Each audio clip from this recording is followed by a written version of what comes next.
Lapno sa iba't ibang bahagi ng katawan dahil sa asido at sugat sa ulo. Yan po ang inabot ng isang lalaki matapos umano siyang pagtulungan ng kanyang ex-girlfriend at kaibigan nitong babae rin. May tuturing nga ba itong crime of passion at ano ang parusa sa sakaling mapatunayang guilty ang mga suspect?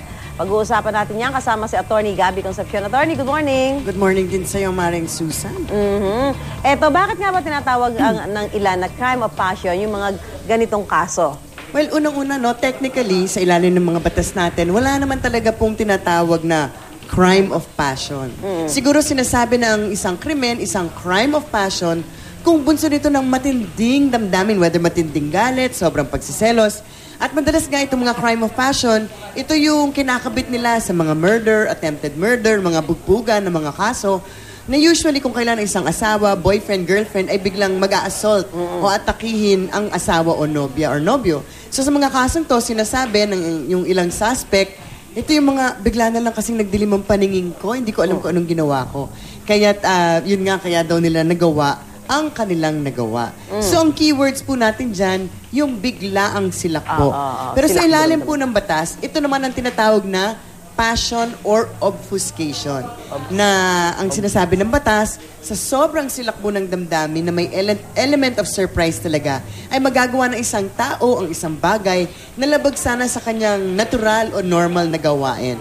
At usually sa ganitong mga kaso, ito ay tinatawag na mitigating circumstance na kung napatay mo halimbawa ang pinakamatalik mong kaibigan dahil nahuli mong magkayakap sila ng asawa mo, ito ay kaso ng passion and obfuscation at bababa ang penalty ng krimen.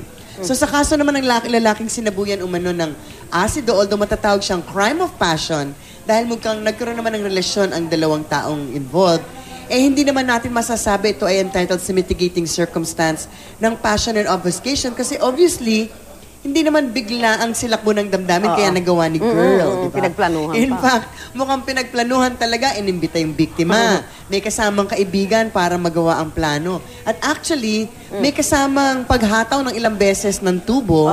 So, ang isa dyan, ay talaga bang dun sa, di ba, sa clinic man doon ng doktor? Meron ba talagang tubo na lying around? Or binaon ba ito? Kasi kung binaon, obviously, nagkaroon talaga ng pagpaplano. At sa ilalim ng batas, ito po yung tinatawag nating evident premeditation. At ito naman, aggravating. So kung may penalty, mas gagrabe kung merong pagpaplano. Kasi nga, pinaparusahan po ng batas ang mga tao na nagpaplano ng masama kumpara sa isang tao na walang plano, nadala lamang ng masidhing damdamin. So, attorney, ano talaga ang pwede ngayon ikaso doon sa mga suspect dito?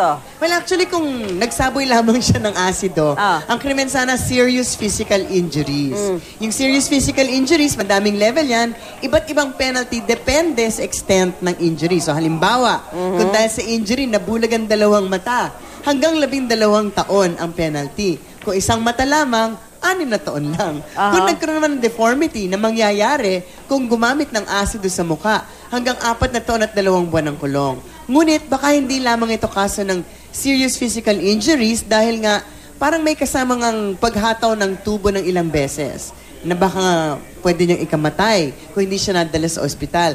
Ngayon kung ang finding nga mukhang may bala kung intensyon na patayin ng tong ex niya, baka iaakyat niyan ngayon ng frustrated o attempted murder.